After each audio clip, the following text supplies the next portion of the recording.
OIC यानी organisation of Islamic cooperation, जो कि मुस्लिम जो देश हैं उनका संगठन है, उसकी बैठक होने वाली है कल यानी रविवार को। उसमें चर्चा होगी जो मौजूदा संघर्ष है उस पर, खासकर इजराइल की आक्रामकता जो है और यरूशलेम में जिस तरीके से अल अक्सा मस्जिद में जो पूरी वारदात हुई।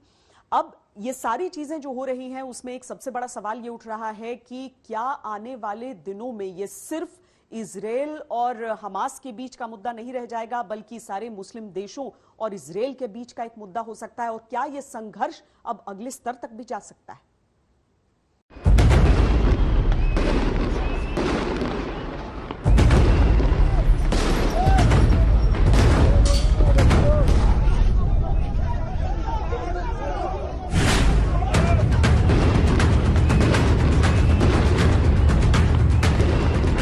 इजराइल जल रहा है, उसके शहरों में आगजनी हो रही है, ऐसी हिंसा हो रही है जो दुनिया की शांति को भंग कर सकती है। आखिर इन तस्वीरों का संबंध दुनिया की शांति से कैसे है, उसे समझें। उससे पहले इस तस्वीर को देखकर समझिए कि इजराइल में क्या हो रहा है। इजराइल में यहूदी और अरब मूल के लोग रहते हैं जो आजकल एक दूसरे पर हमला कर रहे हैं। इजराइल के शहरों में दंगा हो रहा है। ऐसे ही दंगे की चपेट में ये एम्बुलेंस आ जाती है। दंगाइयों ने एम्बुलेंस को पहले रोका और फिर ड्राइवर को मारने की कोशिश की, लेकिन गाड़ी के गेट बंद थे, जिससे नाराज होकर हिंसा करने वालों ने पथराव शुरू कर दिया।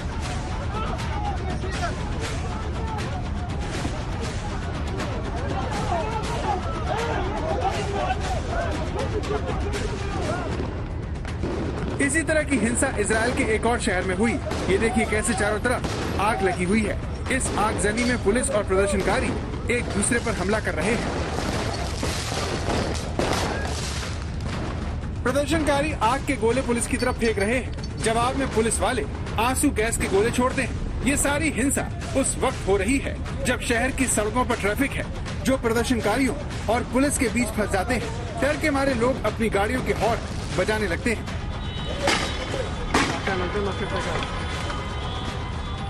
इजराइल के भीतर भी यहूदी और अरब उपद्रवियों के बीच ये झड़पें इतना गंभीर रूप ले चुकी है कि इजराइल के प्रधानमंत्री ने देश में गृह युद्ध छिड़ने की चेतावनी दे दी है।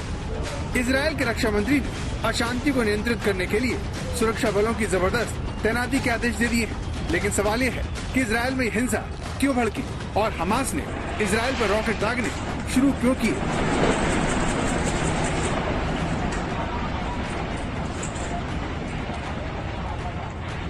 इस सवाल का जवाब पूर्वी यरूशलेम के शेख जर्राह में छिपा है, जहां से निकली चिंगारी में आज इजराइल से लेकर गाजा तक जल रहे हैं। पूर्वी यरूशलेम के शेख जर्राह में यहूदी और अरब मूल के लोग रहते हैं। यहाँ रहने वाले अरब लोगों के घर और जायदाद पर यहूदी लोगों ने अदालत में दावा कर रखा है। अरब मूल के लोगों को लगता है कि ये उनके पुश्तैनी घर छीनने और उन्हें पूर्वी यरूशलेम से बेदखल करने की एक साजिश है। इसे लेकर शेख जर्राह इलाके में पिछले काफी वक्त से साथ साथ रहने वाले अरब और यहूदी पड़ोसियों के बीच खासा विवाद छिड़ा हुआ है।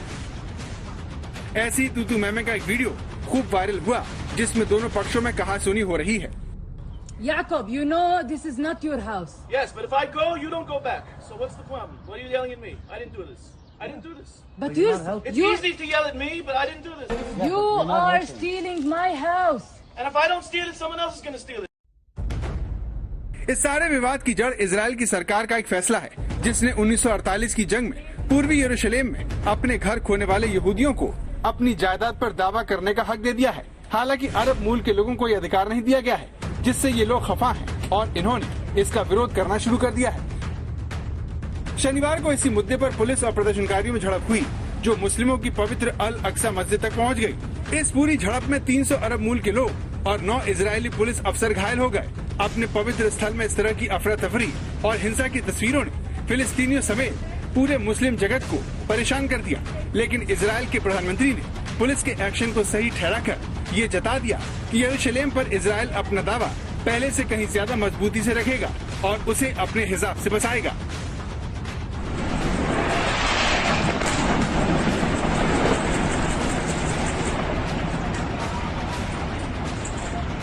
इस तरह इजराइल में शुरू हुई हिंसा से नाराज होकर हमास ने इजराइल पर रॉकेटों की बारिश कर दी और 2014 के बाद सबसे गंभीर हिंसा की चपेट में दोनों देश आ गए।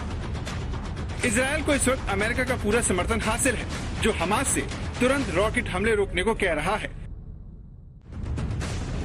अमेरिका का साथ मिलने से इजरायल पूरी तरह से आक्रामक है और हमास को मिटाने पर आमादा है। लेकिन ये जंग जितनी बड़ी होती जाएगी, मिडिल ईस्ट की शांति पर उतना ही बड़ा प्रश्न चिन्ह लग जाएगा।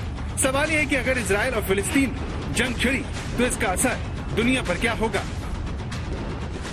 इस वक्त क्योंकि अगर वो पॉलिटिकल मोटिवेशन के साथ में चलेंगे नेतान्याहू पूरी तरह से, तो मैं समझता हूं कि वॉर को रोकना मुश्किल होगा, क्योंकि उन्होंने अभी ग्राउंड असॉल्ट के बारे में भी सोचा। अभी हालांकि क्रॉस नहीं किया था कुछ घंटे पहले तक, लेकिन इच्छा उनकी यही है कि पूरी तरह इसको इस बार इतना कमजोर कर दें हमास को।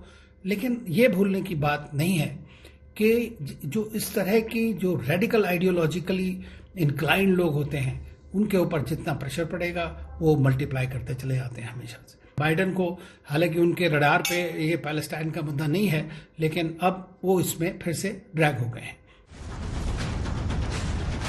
कोरोना ने दुनिया भर के देशों की कमर तोड़कर रख दी है। मिडिल ईस्ट में तनाव का सीधा असर तेल की कीमतों पर होगा, जो पहले से बीमार अर्थव्यवस्थाओं का दम निकाल देगा। दिल्ली से गीता मोहन के साथ आज तक ब्यूरो।